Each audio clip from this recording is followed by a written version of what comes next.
Hello, this is just a short video to show you two different ways of accessing the Microsoft Teams application. One being through the web, so the web-based version of Teams, and the other one being through the installed application of Microsoft Teams. So the first one I'm going to show you is the web-based version of Teams. So right now I'm signed into my Office 365 account. Once I'm in, on the left-hand side, I have a number of different apps within my Office 365, and if I scroll down here, I have access to Teams. So this is how I could access Teams through Office 365. That's one way that the students might do it as well.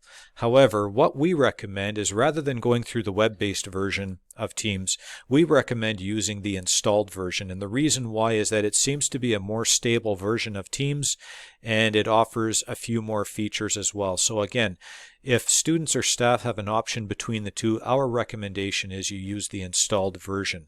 To find the installed version, you come down here to your settings menu, and when you click the settings menu, you can simply start clicking Teams, and if you have it installed on your computer, you will see that it will show up under Best Match.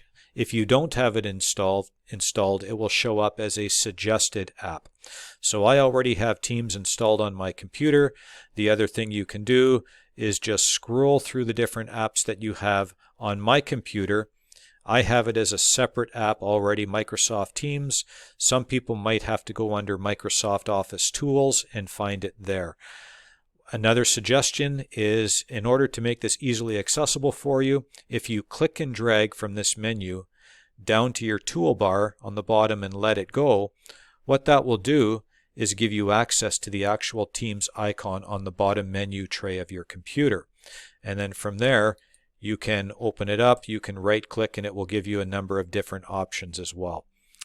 So just a couple of quick suggestions, two ways of accessing Microsoft Teams, and again, our suggested way of accessing for staff and for students is going through the installed version.